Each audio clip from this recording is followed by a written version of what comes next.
Inbox searching activated.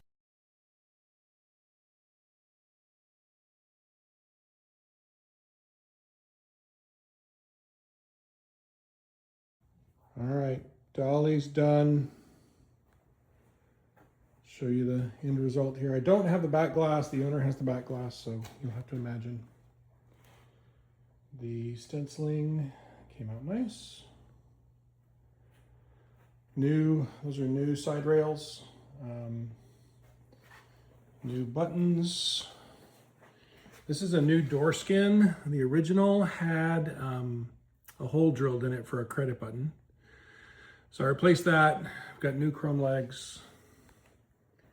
I just cleaned up and polished the shooter rod and the plate there. Here's the other side.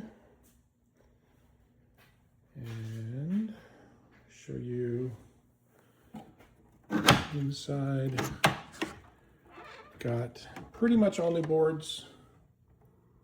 These are Alltech boards, Alltech NPU, Alltech LED board. I had to actually replace the soundboard, which I haven't had to do before, but the soundboard that was in it was not working at all. So I recapped the board, and that made it just have a loud static sound, and then it died again completely, so I just replaced it. So this is a Weebly soundboard, and it works good. And I kept the original solenoid driver board because it's working fine. New rectifier board as well from Xpin. These are all new LED displays. These are from Wolfpack Tech. That's who I like to use for all my displays. He puts out a good product, and they're pretty easy to put together. LEDs throughout the back box. I redid the gold speckling on the cabinet, and then here's the playfield. Playfield is a CPR playfield, all new plastics, new drop targets.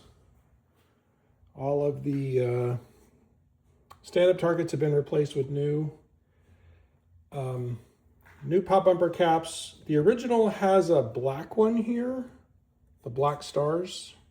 Unfortunately, no one makes that anymore, so I went with 2 blues and a red. Flippers. Oh, here's the apron and the shooter gauge. That was stripped, repainted, and then my buddy who does all this stuff, Mr. Tantrum, made me new decals. There's the shooter. And then here is the,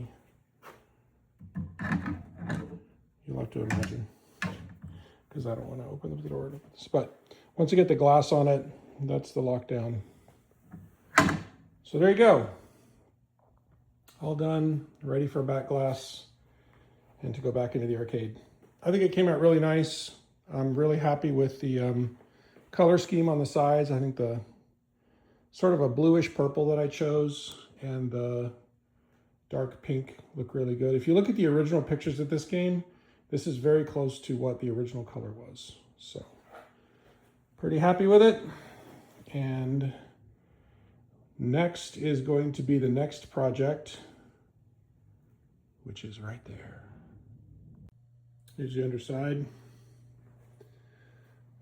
Pretty much just cleaned everything up, rebuilt all the pops, rebuilt the slings, rebuilt the flippers, cleaned all the switches. I've got the obstacles in, which performed really well. I actually like them a lot. I'm gonna use them a lot more. So these are all just the white ones. I did not try and color match anything, but you can see they do a good job. Easy to use and really kind of a simple solution.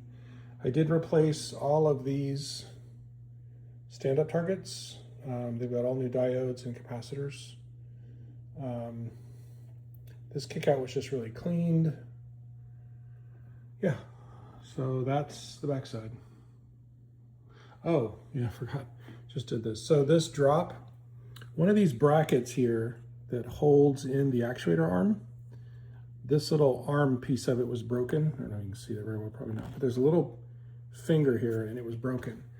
And if that's broken, the actuator arm moves around when it's resetting and it'll fall out of that track and it won't go up and down. So I had to order a new one of these from Marco and install that, but that's now done. If you don't know, on these Bally drops, this is your adjustment plate here. So you can, there's a set screw back here, you just loosen that and you can move either side up and down to get your drop targets level on your playfield.